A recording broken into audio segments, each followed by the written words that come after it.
Welcome back everybody. अच्छा, अभी आपको लिए चलते हैं मुल्तान, जहां पे एक अफसोसनाक वाकया पेश आया। वाकया ये पेश आया कि मोहम्मद नवाज शरीफ ज़रे यूनिवर्सिटी की बस के हादसे में 22 साला ये तालिबा है, मनाहिल इनका नाम है, ये जाँ बहक हुई। अब ये वाकया गुज़िश्ता रोज़ पेश आया जब मनाहिल अपने डिपार्टमेंट की तरफ मोटरसाइकिल पर जा रही थी। थाना शाह शम्स की पुलिस ने अपनी जो है उनकी वालिद की मुद्दत में मुकदमा दर्ज कर लिया है, जिसमें दफात मुख्तलिफ जो हैं वो शामिल की गई हैं। पुलिस हुकाम के मुताबिक ये हादसा यूनिवर्सिटी बस के ड्राइवर, और जो ड्राइवर है उनका नाम मोहम्मद आमिर बताया जा रहा है, उनकी तेज रफ्तारी के बायस हुआ और मुलजिम की गिरफ्तारी के लिए छापे मारे जा रहे हैं। और पुलिस ने यह भी यकीन दिलाया कि जल्द उनको गिरफ्तार कर लिया जाएगा। और उसके बाद ये बताया जा रहा है कि मनाहिल की लाश काफ़ी टाइम जो है वो सड़क पे ही पड़ी रही और यूनिवर्सिटी इंतज़ामिया की जानिब से कुछ शराइत रखी गई और उनके पेरेंट्स तक उनकी वो डेड बॉडी नहीं दी जा रही थी जब तक कि उनके फादर ने साइन नहीं कर दिया। अब क्या ये वाकई ऐसा हुआ, यूनिवर्सिटी ने ऐसा क्यों किया, इस पर बातचीत करने के लिए अख्तर शेख साहब हमारे साथ ब्यूरो चीफ मुल्तान से मौजूद हैं। अख्तर शेख साहब, अस्सलाम वालेकुम। जी वालेकुम अस्सलाम। शेख साहब बताइएगा, ये वाकया जिस तरह मैंने डिस्क्राइब किया ये ऐसे ही पेश आया या इसमें कोई हकायक आगे पीछे भी हैं? नहीं, जिस तरह आप बात की तकरीबन ऐसे ही वाकया पेश आया। ये जो बच्ची थी ये बायोकेमिस्ट्री की तालबा थी, ज़रे यूनिवर्सिटी मुल्तान की, और 5वां सेमेस्टर की तालबा थी। और इसकी खास बात ये थी कि अपने वालिदैन की अकलौती औलाद थी और इसको पढ़ाई का इतना शौक था कि सवारी ना मिलने की वजह से ये खुद अपने मोटरसाइकिल चला के खुद आती थी अपना यूनिवर्सिटी में। और जो वाकया हुआ है वो कुछ इस तरह हुआ है कि ये सुबह 9 बजे के करीब जो है वो अपने यूनिवर्सिटी आ रही थी, अपने मोटरसाइकिल चला के आ रही थी। अच्छा। तो बस के साथ जो है ना, जो यूनिवर्सिटी की बस है उसके साथ कोलैप्स हुई है। उस हादसे के नतीजे में इसको सर पर बड़ी शदीद चोट आई है, बल्कि सर जो है बुरी तरह कुचला गया था और ये वहीं फौत हो गई थी। और इस बारे में जो तालिब-इल्मों ने कल प्रोटेस्ट किया है, ये परसों सुबह का वाकया है, और कल जो तालिब-इल्मों ने प्रोटेस्ट किया उसमें उन्होंने जो बातें बताई हैं वो बड़ी तशवीशनाक हैं। कि उसमें उनका ये कहना था कि हादसे के बाद जो बच्ची की लाश है वो वहाँ तकरीबन 3 घंटे वहां पड़ी रही है सड़क के ऊपर ही, जो कैंपस के अंदर जो रोड है ये उसके अंदर ये हादसा और वाकया पेश है। अच्छा अख्तर शेख साहब, ये जो 3 घंटे लाश वहां पे पड़ी रही, ये क्यों पड़ी रही? यूनिवर्सिटी के क्या मुतालबात थे मुतासरा फैमिली से? यूनिवर्सिटी का इस हवाले से कहना है कि वो लाश इसलिए पड़ी रही थी कि ताकि पुलिस और जो मुतल्लिका हुकाम है जो इस वाकये के हवाले से वो जो शवाहिद है मौके के वो देख पाएं और उनको रिकॉर्ड कर लें। लेकिन जो तालिब-इल्म है, जो मुजाहिरीन है तालिब-इल्म, उनका ये कहना है कि यूनिवर्सिटी इंतजामिया ने एक तो उनको उनकी क्लासरूम में बंद कर दिया, उनको बाहर नहीं आने दिया, और दूसरा उनका ये कहना है कि जब तक उसके वालिदैन नहीं आए मनाहिल के और उनसे रिटर्न में ये चीज़ नहीं ली गई कि वो कोई कानूनी कार्रवाई नहीं कराना चाहते, उस टाइम तक ये लाश को वहीं रखा गया और 3 घंटे सख्त धूप पे जो है वो लाश वो वहाँ पड़ी। इसी बात पे जो तालिब-इल्म है वो सख्त नाला भी हैं और मुश्तिल भी थे। तो फिर 3 घंटे तक उसके पेरेंट्स नहीं आए मनाहिल के, और मतलब या 3 घंटे में वो प्रोसेस सारा हुआ जहां पे यूनिवर्सिटी ने वारिसान को इस बात पे अग्री करवा लिया कि आप कोई कानूनी कार्रवाई नहीं करेंगे यूनिवर्सिटी के खिलाफ? जी, सूरत कुछ ऐसी है कि यूनिवर्सिटी जो है वो शहर से काफी दूर है। अच्छा। और जो ये मनाहिल जहाँ घर से आती थी वो पाक गेट अंदरून शहर का इलाका है, और जो यूनिवर्सिटी है ये पुराना शुजाबाद रोड पर वाक़ है, और ये अच्छा खासा एक फासला है, कोई 20-25 किलोमीटर का ये तकरीबन बन जाता है। तो एक तो ये भी वजह हो सकती है, लेकिन यूनिवर्सिटी मुजाहरा करने वाले तालिब-इल्मों की बात ज़्यादा मुनासिब इसलिए नजर आती है कि कोई तुक नहीं था कि वो लाश वो वहाँ जो है 3 घंटे बाकी पड़ी रहे और उसी शक्ल में पड़ी रहे, हादसे की शक्ल में बुरी तरह उसका जो लाश की जो सूरत थी। तो ये उनका मौक़िफ़ इस हवाले से ठीक है। फिर उनकी एक बात और भी मुनासिब इस तरह नजर आती है कि जो ज़रे यूनिवर्सिटी इंतजामिया है उसकी तरफ से फौरी एक्शन इसलिए नहीं लिया गया, और जो एक दिन बाद जाके जो बस ड्राइवर आमिर है उसके खिलाफ महकमाना कार्रवाई अमल में लाई गई।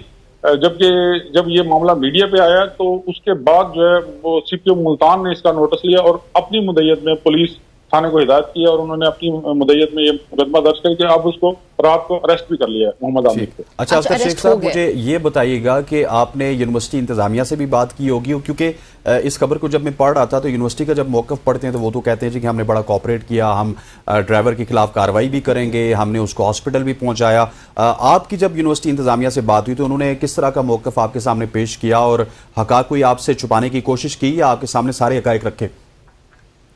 नहीं, यूनिवर्सिटी की तरफ से कुछ ऐसा कोई बात नहीं हुई जिससे कोई नेगेटिविटी या मनफी तासर आता हो। वो उनको भी इस वाक़े पर बड़ा अफसोस है, वो इस पर अफसोस का इज़हार भी कर रहे हैं और इस पर उन्होंने 2 दिन के सोग का भी ऐलान किया। सोग में यूनिवर्सिटी आज भी बंद है, कल भी बंद थी और आज भी बंद है यूनिवर्सिटी।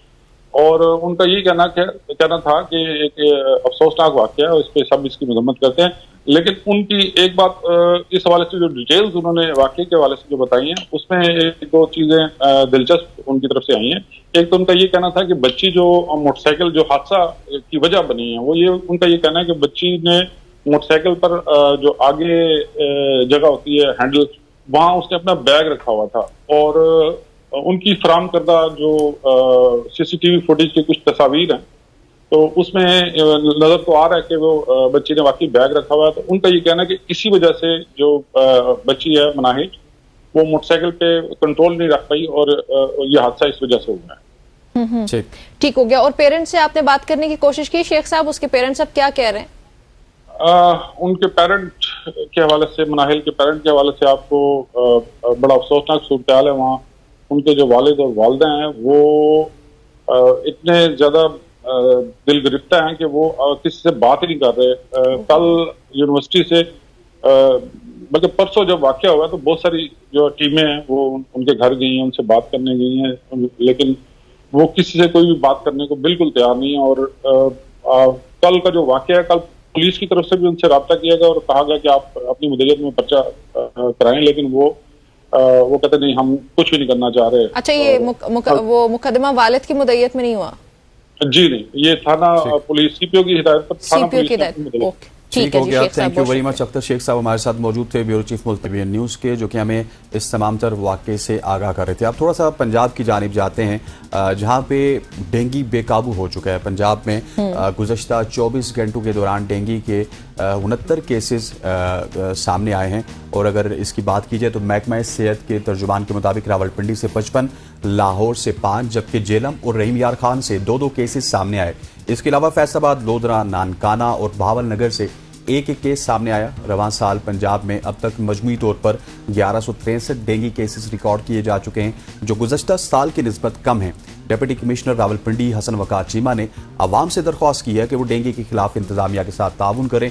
उन्होंने बताया कि वज़ीर आला पंजाब की खुसूसी हिदायत पर इंसदाद डेंगू मुहिम जारी है और इस साल केसेस की शरह गुज़श्ता साल के मुकाबले में बहुत कम है। इसी तमाम तर इशू के ऊपर हमारे साथ लाहौर से मौजूद होंगे इस वक्त, आपको आगाह करें, अली नासिर हमारे साथ मौजूद होंगे, उनके साथ कुछ डॉक्टर्स भी हैं जिनके हवाले से हम बात करेंगे। लेकिन डेंगू की जो सूरत हाल है पंजाब में, ये हर साल तशवीशनाक सूरत हाल इख्तियार करती जाती है।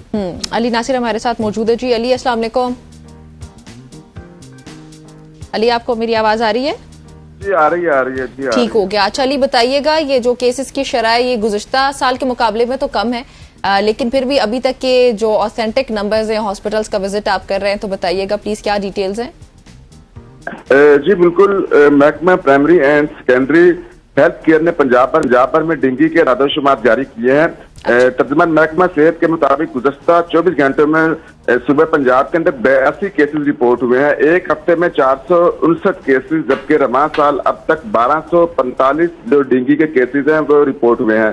तर्जुमान महकमा सेहत की जानिब से रिपोर्ट में मजीद ये बताया गया है कि गुज़श्ता 24 घंटों में रावलपिंडी से 69, लाहौर से 4 डेंगू के केस रिपोर्ट हुए हैं, चकवाल से 2 केस रिपोर्ट हुए हैं। इसके साथ साथ गुजरांवाला, फैसलाबाद, बहावलपुर, मियांवाली, मंडी, बहाउद्दीन, साहिवाल और सरगोदा से एक डेंगू का केस वो मंजर आम पर आया है। महकमा सेहत ने इस दायरे डेंगू के लिए तमाम इंतजाम मुकम्मल किए हुए हैं। यह तर्जुमान महकमा सेहत ने अपनी रिपोर्ट में लिखा और कहा कि तमाम सरकारी अस्पतालों में डेंगू समेत दीगर अद्वियात का स्टॉक मौजूद है। तो ये सारी डिटेल्स है।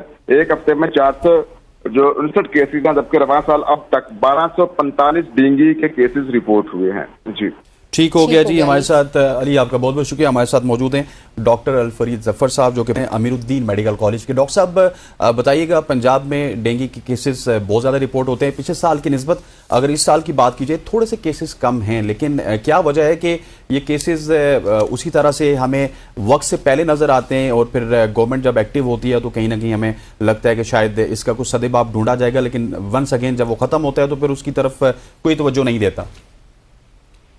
हाँ, ये आपने अच्छा क्वेश्चन किया, लेकिन इसमें इस डिजीज का एक पैटर्न है। इसका हर 30 साल एक स्पाइक आती है, और ये अगर आप देखें जिन कंट्रीज में पहले डेंगू स्टार्ट हुआ, श्रीलंका है, थाईलैंड है, उधर वहाँ भी इसका एवरी 3 ईयर स्पाइक आती है, क्योंकि जब ये थोड़ा कंट्रोल हो जाता है, हमारी जनरल पॉपुलेशन भी स्लो हो जाती है और वो सोचते हैं ये कंट्रोल हो गया, और जब वो चीजें कंट्रोल करनी छोड़ देते हैं तो उसके बाद फिर ये स्टार्ट हो जाता है, जिसमें से हमें चीजें बेसिकली ड्राई रखनी है, पानी नहीं खड़ा होना चाहिए, मच्छर को जो है वो हमें खत्म करना चाहिए, मच्छर नहीं होना चाहिए। फिर इस तरह के टायर, उसकी मुख्तलिफ जगह हैं जहाँ ये ग्रो करता है, तो उनका अगर प्रॉपर ध्यान ना रखा जाए, जो हमारी जनरल पॉपुलेशन को भी ध्यान रखना है, क्योंकि हम में से एक आदमी बाथरूम में जाता है, उसको इस तरह वुजू करके निकलता है कि दूसरा एंटर भी नहीं हो सकता, और कहीं पानी लीक हो रहा है तो उसको बंद नहीं कर रही। ये चीजें मैं देखने वाली हैं।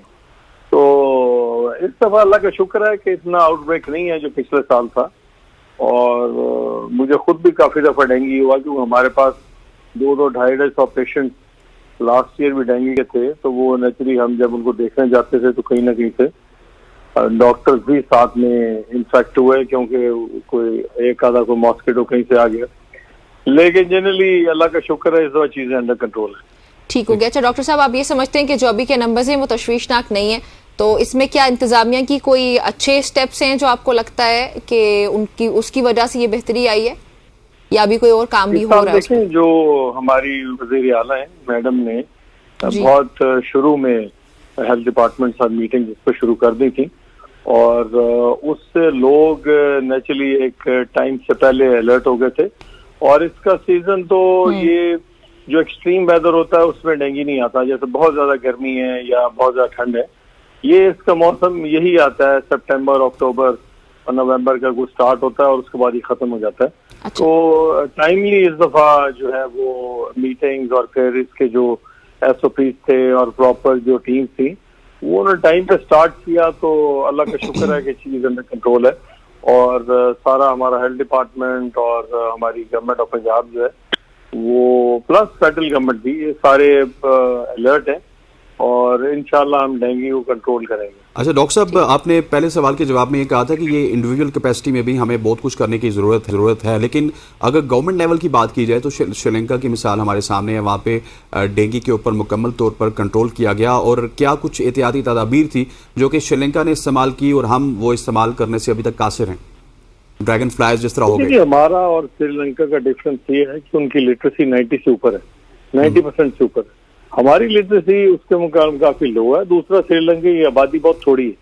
आपकी 2 प्रॉब्लम्स हैं, एक पॉपुलेशन एक्सप्लोजन है और दूसरा वो पॉपुलेशन प्रॉपर उसने तालीम भी नहीं हासिल की हुई, इसलिए जो एक नॉर्म्स है सिविलाइजेशन के और सफाई के, वो हम लोग कहने को तो है कि हम मुसलमान हैं और हमें इस्लाम सबसे ज्यादा सिखाता है, लेकिन समहाउ हम उससे प्रैक्टिस नहीं कर रहे, और उसमें किसी भी टॉप लेवल पे वो एक लेवल एक लिमिट तक कर सकते हैं। लोगों के घरों के अंदर जाके कमरों में और इधर उधर लॉन्स में बड़ा मुश्किल हो जाता है, क्योंकि टीम्स जाती हैं हमारी स्प्रेज के लिए, लेकिन ये लोगों को खुद ही ध्यान रखना है सफाई का, और गंदगी होगी, पानी खड़ा होगा तो ये नेचुरली मच्छर ज्यादा आएगा, तो हमें थोड़ा सा इन चीजों का ध्यान रखना है, हमें चीजें ड्राई रखनी है, और जितना आप पानी कम रखेंगे उतना ये, और इसमें हर इंडिविजुअल की अपनी एफर्ट है, वरना nature will take its course. अगर हम ध्यान नहीं करेंगे तो नेचर कम्स इनटू प्ले, वो अपना एक मैकेनिज्म खुदा चलाता है, जो कि कई दफा अच्छा नहीं भी होता, तो इस वजह से हमें हर इंडिविजुअल को खुद एक ध्यान रखना है। चलें जी डॉक्टर साहब, बहुत शुक्रिया आपका हमें ज्वाइन करने के लिए। नाज़रीन, आपने गुफ्तगू सुनी है, डेंगू से मुताल्लिक डिटेल में हमने बातचीत की है। यहाँ पे हम शामिल करने लगे एक ब्रेक, आपने हमारे साथ रहना है।